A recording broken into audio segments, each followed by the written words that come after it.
A very good evening to you wherever you are watching us from. This is an English edition of Dalsan TV, Somalia's #1 TV station. My name is Abdulrazak Ali and we have a lot lined up for you, but first let's have a look at some of our top stories. Kenya Airways to introduce direct flights to Mogadishu. ATMIS disburses supplies and equipment to the Ministry of Interior and Federal Affairs. Prime Minister Hamza Abdi Barre leads foreign diplomats to inspect the status of IDPs in Kismayo. Welcome back to this edition of Dalsan TV. Now, the Kenya Airways KQ will be commencing direct flights from Nairobi to Mogadishu starting from February 14th. This decision signifies the end of a 3-year halt caused by the COVID-19 pandemic and is expected to strengthen the connectivity between Somalia and Kenya. KQ Kenya Airways will be recommencing direct flights from Nairobi to Mogadishu starting from February 14, 2024. This decision signifies the end of a 3-year halt caused by the COVID-19 pandemic and is expected to strengthen the connectivity between Somalia and Kenya.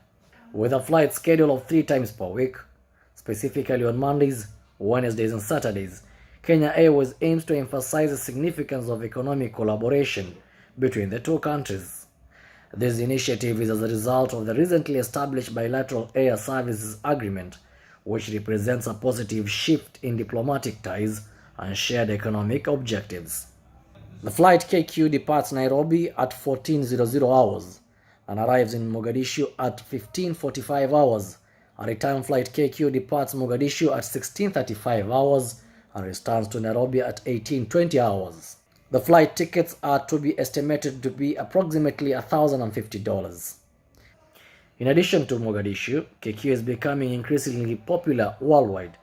Commencing on December 1st, it has restored daily flights to New York and resumed direct flights to Bangkok, providing 5 weekly trips. Resuming flights to Mogadishu by Kenya Airways is a part of a bigger plan to improve connectivity and spur economic growth both inside and outside Africa. The head of the African Union Transition Mission, that is Ambassador Al-Amin Souf, has on Tuesday presented office supplies and equipment to Somalia's Ministry of Interior, Federal Affairs and Reconciliation.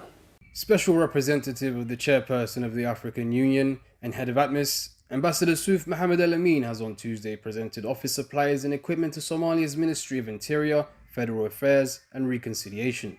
The office equipment, which was donated with support of the Italian government, was received by Interior, Federal Affairs and Reconciliation Deputy Minister Abdi Hakim Ashkir. According to Ambassador Al-Amin, the supplies form part of ATMIS's quick impact projects in the Horn of Africa nation. The ATMIS head said that the peace mission is committed to Somalia and the nation building and institutional reforms as the East African nation endeavors to realize continental development. Ashkir, on his part, thanked the ambassador and ATMIS for its unwavering support to the progress and prosperity of Somalia. The African Union Transition Mission in Somalia, or ATMIS, has since its inception been entangled in the stability and institutional growth of Somalia, a country reeling from decades of civil war that had hampered progress. Ambassador El-Amin also met with Ambassador Mikhail Golunov, the Russian ambassador to Somalia, in the capital of Mogadishu on Tuesday. They discussed a variety of items, including the political and security situation in Somalia and the progress achieved in eradicating Al-Shabaab. The officials also deliberated the ATMIS resolution implementation, the upcoming Somalia Security Conference, and post-ATMIS perspective. Prime Minister Hamza Abdi Barre has inspected and assessed the humanitarian situation of internally displaced persons (IDPs) in Kismayo town. Prime Minister Hamza Abdi Barre has on Tuesday inspected and assessed the humanitarian situation of the internally displaced persons in Kismayo town. The Prime Minister, who was flanked by the ambassadors of Turkey and China to Somalia, representatives of the United Nations, Secretary General and Jubilant State Leader Ahmed Madobe, visited the makeshift camps of the IDPs who have been displaced by the ongoing devastating floods in the country. The Prime Minister and his delegation listened to the plights of the families residing in the camps and promised the government efforts to support them during these difficult moments.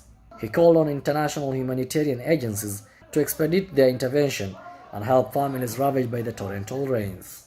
Jubaland State is among the federal regional member states severely impacted by raging flood waters that have uprooted families from their homes and left scores of. Now that's all we have prepared for you this evening. My name is Abdulrazak Ali. We wish you a lovely evening.